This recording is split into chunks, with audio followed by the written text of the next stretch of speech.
Hello दोस्तों, आज की हमारी कहानी एक ऐसे इंसान की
फिर वो एंटोनी के घर चला जाता है और घर के नीचे पहुंचकर ही फोन बूथ से एंटोनी के नंबर पे कॉल करता है, जो आगे से एंटोनी की वाइफ हेलन रिसीव करती है।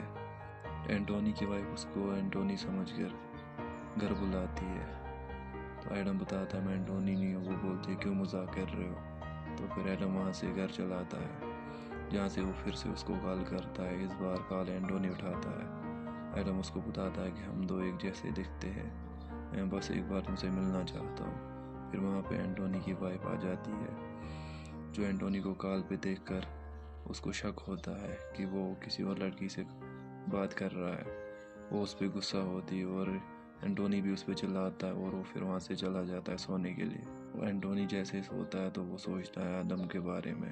तो एडम ने उसको एड्रेस दिया होता है, उसको वो एक पेपर पे लिख के पॉकेट में रख लेता है, जो फिर सुबह उसकी वाइफ निकाल लेती है और एडम से मिलने चली जाती है उसके कॉलेज में।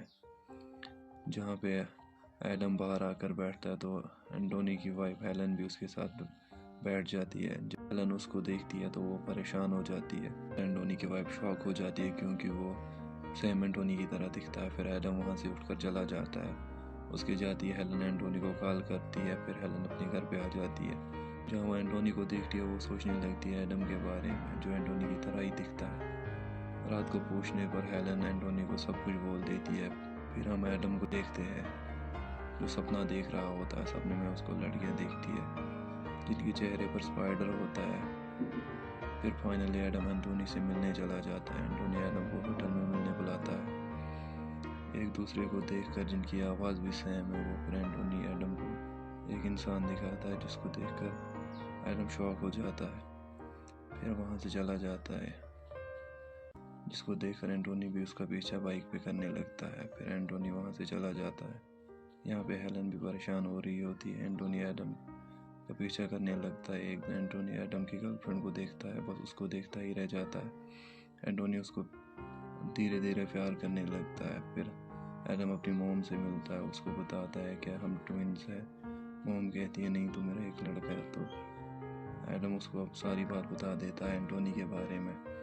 तभी एडम वहाँ से बाहर निकलता है तो एडम को के शहर में एक बड़ी सी स्पाइडर दिखाई देती है। फिर हम एंटोनी को देखते हैं, जो एडम की गर्लफ्रेंड के पीछे पागल हुआ होता है। वो एडम को फंसाने का प्लान बनाता है। फिर एक दिन एंटोनी एडम के घर पहुँच जाता है, जो उसको बताता है तू मेरी वाइफ के साथ सोया है, मुझे तेरी गर्लफ्रेंड चाहिए। जिस पर एंटोनी नहीं मानता है और काफ़ी जिद करने के बाद एडम मान जाता है और बोट और गाड़ी ले जाकर उसकी गर्लफ्रेंड को कार में बिठाकर डेट पे चला जाता है। एडम ये सोचकर परेशान हो रहा होता, वो उठकर एंटोनी के घर चला जाता है। वहाँ पे हेलन आती है, एडम उसे साथ सो जाता है। फिर वहाँ एंटोनी भी मैरी को लेकर घर आ रहा होता है। एंटोनी और मैरी का एक्सीडेंट हो जाता है, जिस उन दोनों की डेथ हो जाती है। वहाँ एडम सुबह उठकर कॉलेज जाने के लिए तैयार होता है और वो एंटोनी का कोट लगाता है और उसमें देखता है उसको एक एनवलप मिलता है जिसमें एक की मिलती है।